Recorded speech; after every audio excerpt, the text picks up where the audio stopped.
தைரியமாக தூக்கிட்டு வந்து அந்த பக்கம் டேப் பண்ணி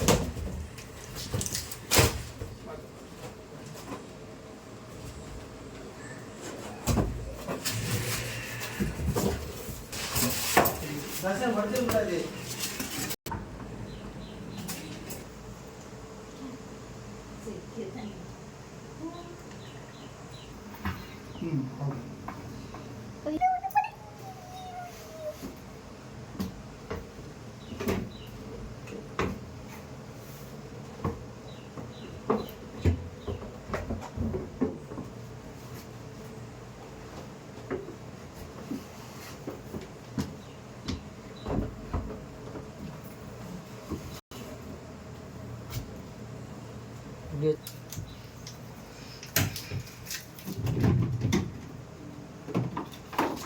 மேனுவல் மட்டும் வச்சுக்கோங்க.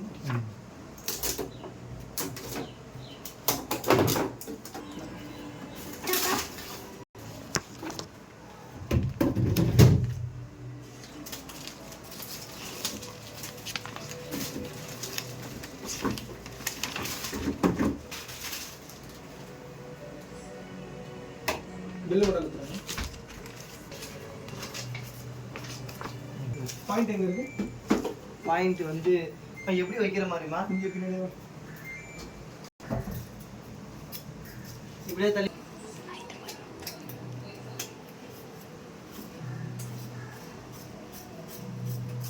இந்த பொசிஷன் ஓகேண்ணா. ஆனால் ஒரு நிமிஷம் ஆகும்.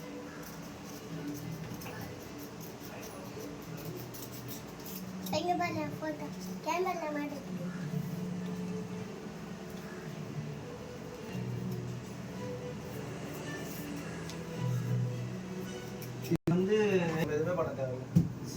ஸ்மெல்லு வந்ததுன்னா அதுவே கொஞ்சம் வெளியே இருக்கு.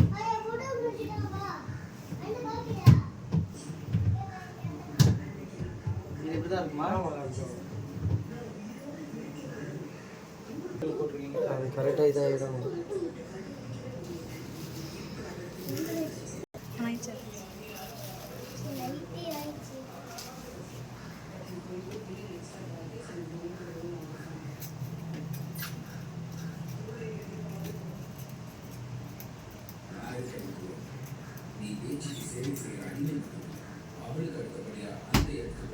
இந்த ஆப்ஷனோட பார்த்துக்கிட்டீங்களா? ஃபுல் கண்ட்ரோலில் டிஸ்பிளேல தான் வரும். சரிங்களா? ரைட் சைட் பார்த்தீங்க அப்படின்னா ஃப்ரிட்ஜோட கண்ட்ரோல் மட்டும். ஃப்ரிட்ஜ்னா கீழே இருக்கிறது மட்டும். இதோட மேக்ஸிமம் பார்த்தீங்கன்னா 1, மேலே இருக்கிறது அதிகம், கீழே இருக்கிறது கம்மி. 7 கம்மி, ஆவரேஜ் எப்பவுமே 3ல் வச்சு யூஸ் பண்ணிக்கோங்க ஃப்ரிட்ஜுக்கு. சரி. இதே பட்டனை லாங் ப்ரெஸ் பண்ணிங்க அப்படின்னா ஒரு ஆப்ஷன் வரும். இது லைட் வருதுங்களா? கீழே இன்னொரு பொருள் வைக்கிறீங்க, ஃபாஸ்ட்டாக கூலிங் ஆகணும்னா இந்த ஆப்ஷன் யூஸ் பண்ணிக்கலாம். 40% ஃபாஸ்ட் கூலிங் ஆகும். சரி. வேணாம்னா லாங் ப்ரெஸ் பண்ணி ஆஃப் பண்ணுறேன்.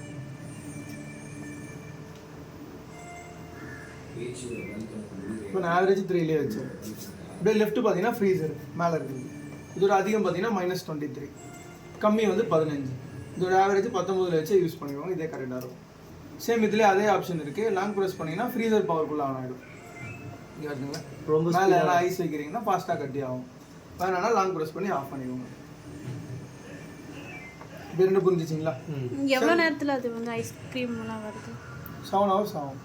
க்யூப் ஊற்றி வச்சிங்கன்னா கட்டி ஆகுது.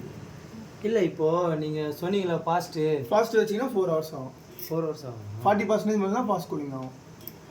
சென்டர் பார்த்தீங்க அப்படின்னா கன்வெர்ட் பண்ணுறது. இப்போ ஃப்ரீசராக இருக்குங்களா மேலே, அதை ஃப்ரிட்ஜாக மாற்றிக்கலாம். சென்டர் பட்டினா லாங் ப்ரெஸ் பண்ணிக்கோங்க.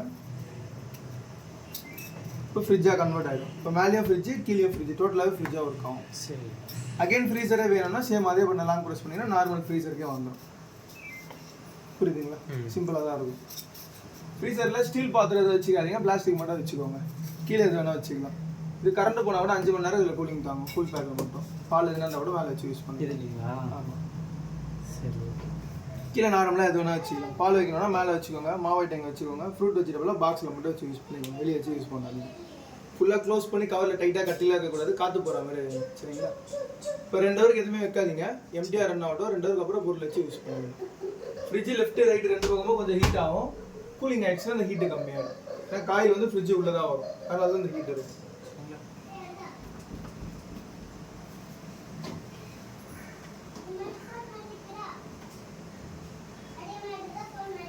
புரியுதுங்களா? என்ன டவுட் இருக்கா? இல்லை வாங்கலாமா? சிம்பிளாக தான் இருக்கும். 1 வருஷம் ஃபுல் வாரண்டி வந்துடும். நீங்கள் அடிஷனல் வாரண்டி பண்ணி தான் பில்லில் கவர் ஆகிடும். 20 years கம்ப்ரஸர் வந்துடும். நான் ப்ராப்ளம்னா இந்த நம்பர் கால் பண்ணி ரெஜிஸ்டர் பண்ணிக்கலாம். கம்பெனி நம்பர் லெஃப்ட்லேயே ஒட்டிருப்பாங்க. சரி ஓகே. ஓகேங்களா? ஃபியூச்சரில் என்ன டவுட் இருந்தாலும் என் நம்பரோட கால் பண்ணுங்க. நம்பருக்கு மெசேஜ் மட்டும் வந்துருக்கா பாருங்க.